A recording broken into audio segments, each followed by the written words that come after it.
أعوذ بالله بسم الله دوباره. أعوذ بالله من الشيطان الرجيم.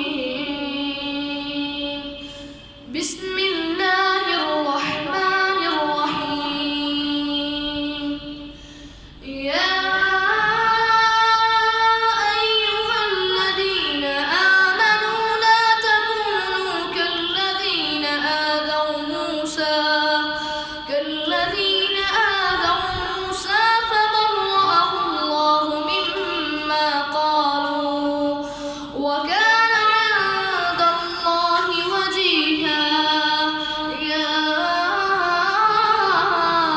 أيها الذين آمنوا اتقوا الله وقولوا قولا سديدا يصلح لكم أعمالكم ويغفر لكم ذنوبكم ومن